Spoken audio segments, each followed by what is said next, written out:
Sento che ci serve.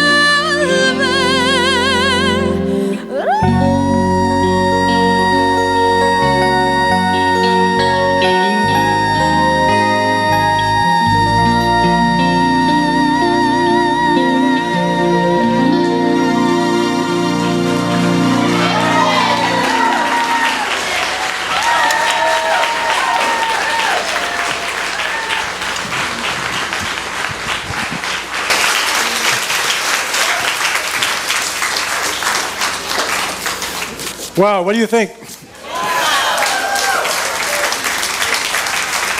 I thought we'd take an offering and go home. Not so much. Thank you, Nadine. Outstanding. We are continuing on with the 12 Powers of Man, is written by our co-founder, Charles Fillmore. May is the power of power. And power is the ability to have mastery or dominion or control, not over others, although I've always wanted to control Ralph. Not going to happen. Not to control others or have dominion or mastery over others, but to control ourselves. The disciple that power is associated with is the disciple Philip. The power is located at the base of the tongue or your throat. And when you speak, you can feel the vibratory power of the words. And the color is purple. We invite you to wear purple, to carry something purple this week, to remind you that you have the power of power. You have the mastery and dominion and control over you. Not others, but over you. We're also talking about the theme of the month from Reverend Jack was the power to change the world. And I'm going to share a few thoughts about the power of the word. That's right, word. Words have power. Yes, it is true. The words I speak and the words you all speak too. The power of the word is very strong indeed. For whatever is spoken becomes a life experience seed.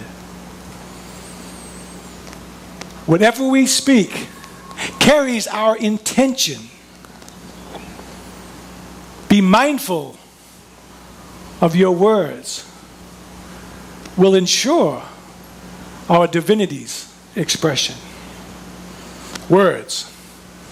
Words have power. Charles Fillmore, the co-founder of Unity, defines words as the vehicles through which ideas make themselves manifest.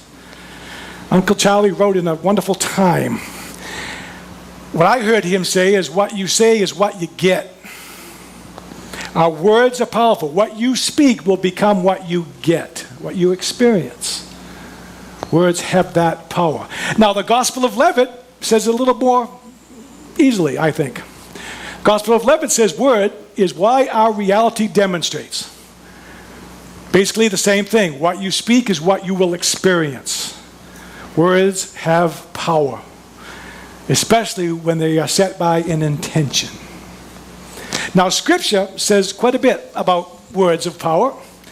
And it starts right off the bat in Genesis chapter 1, verses 1 through 4. Right off the bat. God created the heavens and the earth in the very beginning. And the earth was without form and void.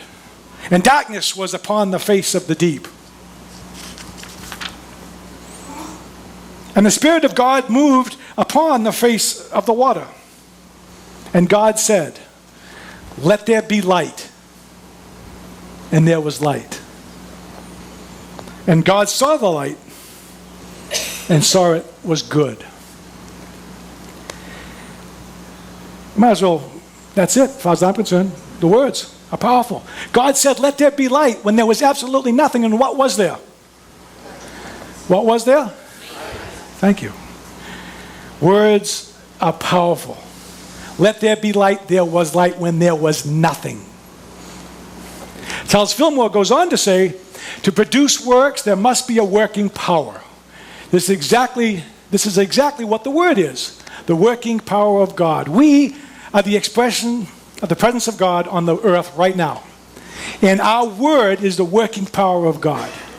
God is expressing in and as and through us. What we speak becomes into expression, becomes our life experience. We are the working power of God on the earth.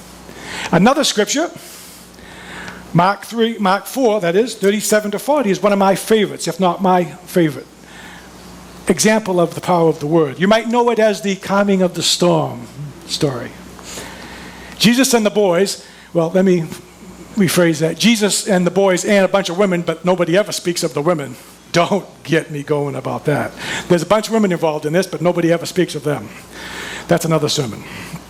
Jesus and the others were out healing and ministering. They were doing some work. They were out there doing the work, ministering and healing. And I'm sure their bodies were a little bit tired. But they had to get from this shore to the other shore across the sea. So they got in a boat.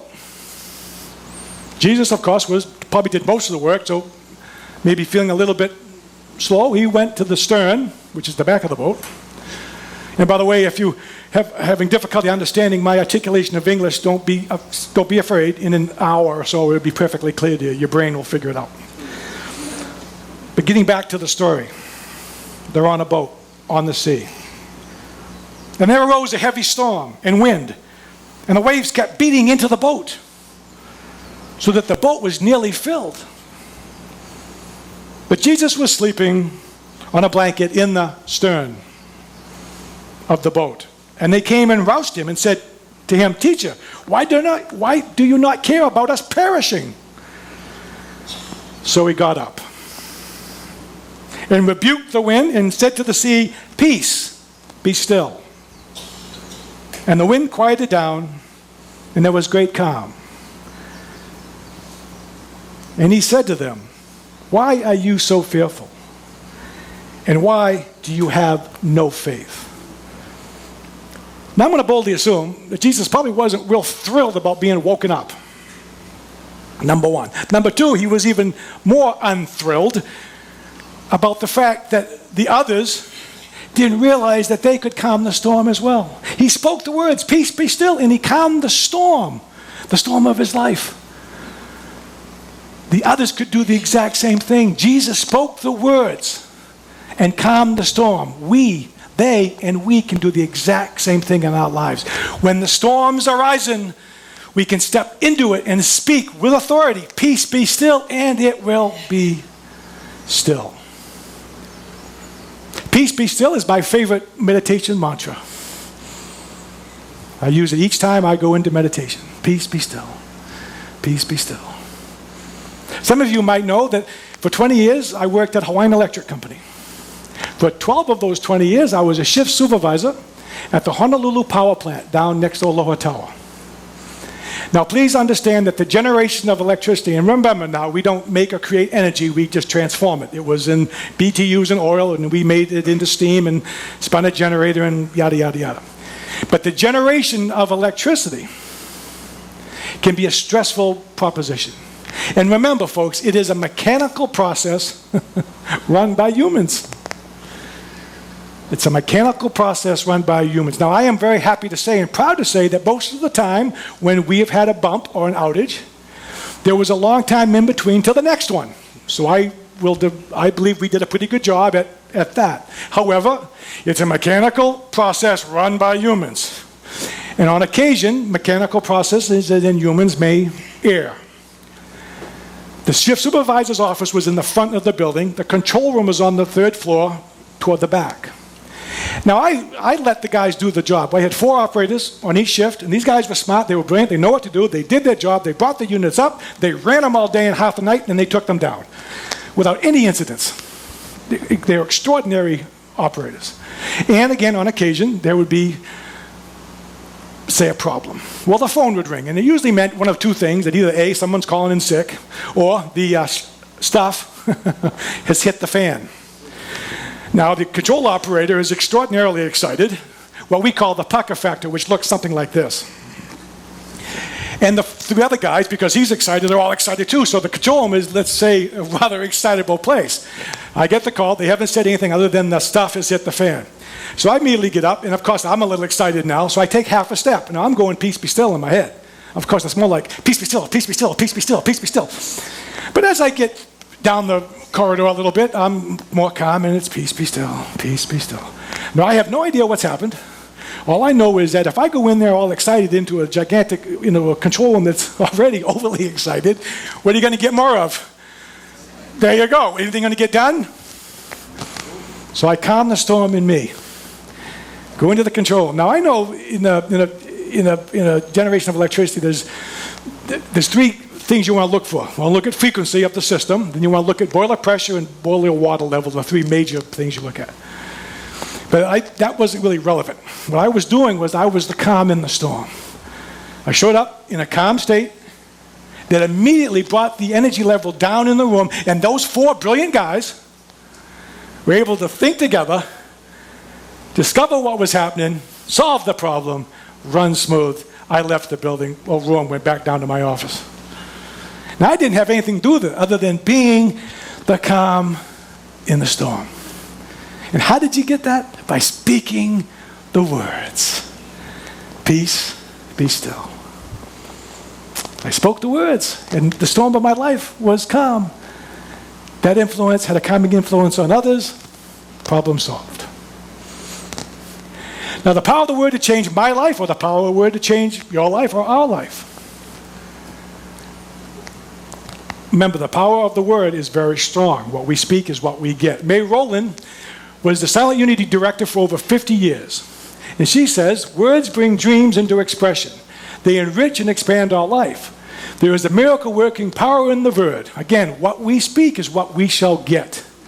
What we speak will become our life experience. So the invitation is speak what you want to get. Florence Scovel Shinn, a great New Thought author, in her book, The Power of the Word, said, owing to the vibratory power of words, whatever man voices, he begins to attract. Have you ever had a word about this far out of your mouth and wanted to go,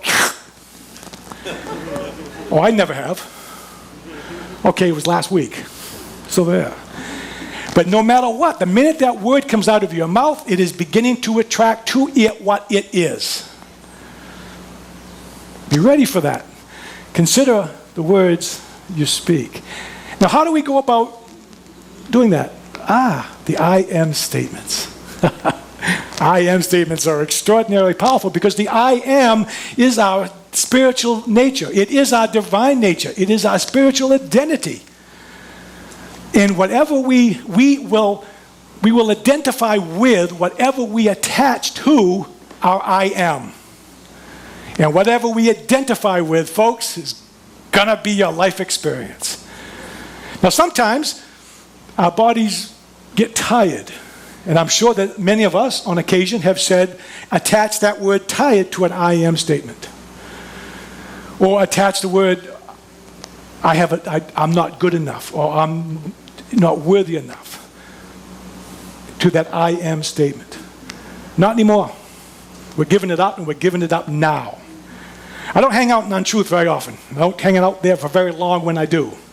So we're sticking in the truth. We're going to say the I am statements that are truthful. I am whole and healthy in every way. I am whole and healthy in every way. I am abundantly prosperous in all my affairs. I am joyful in all that I do.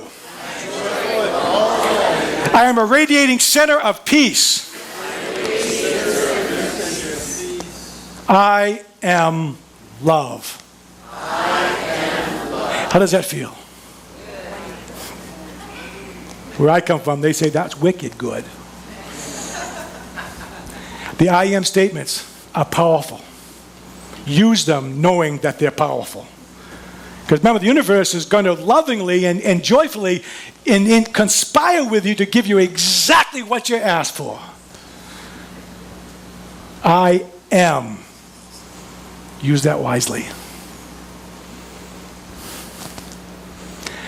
The power of the word to change the world. I see this as reconsidering the words that others speak and then reconditioning my default mechanism that gives them power.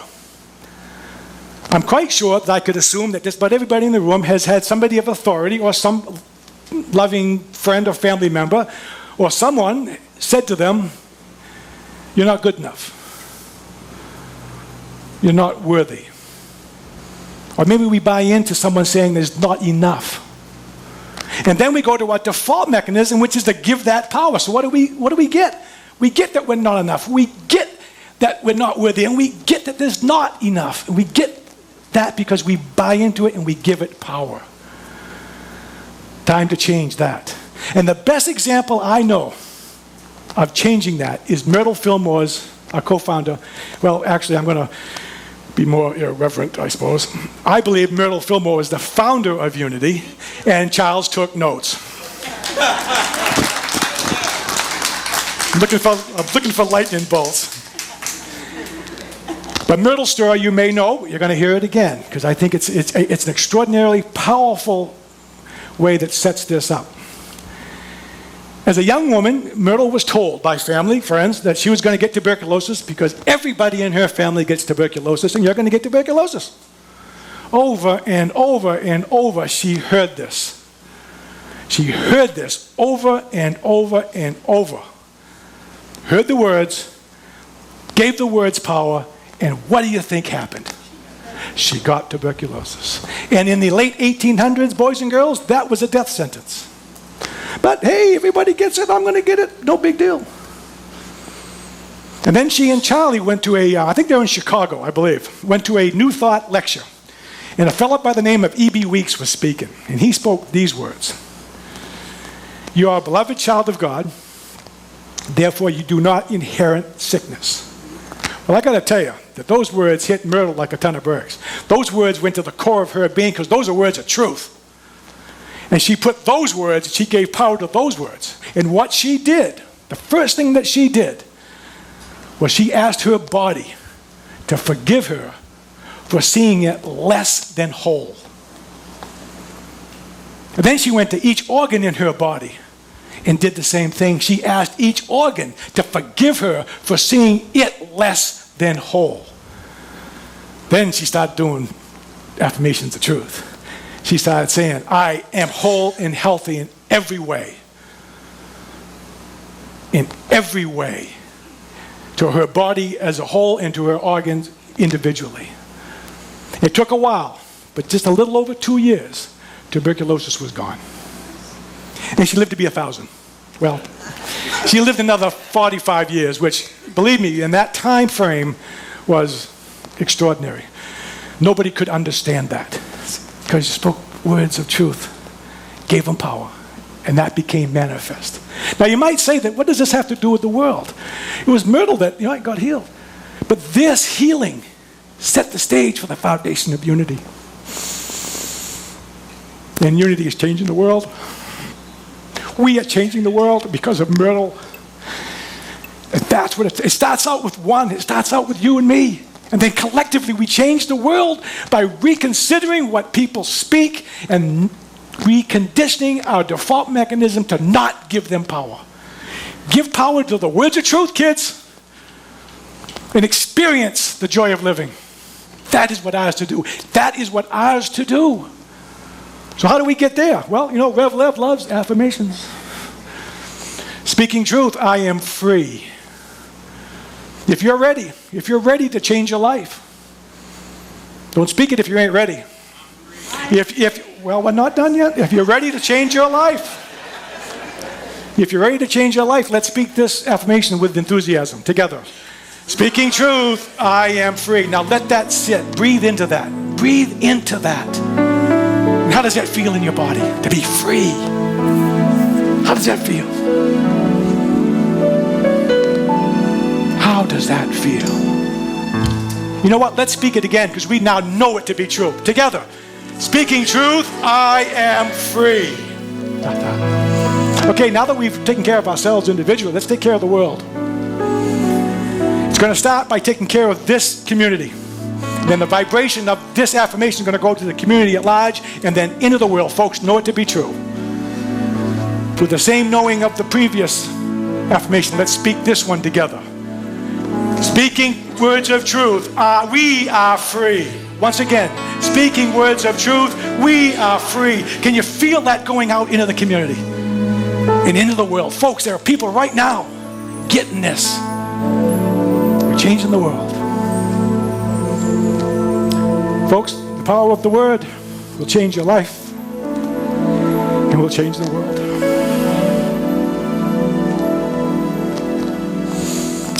Prayerfully consider what ye say. For what say ye will most definitely come to be. Existibus spiritu pax passus. Peace be with you.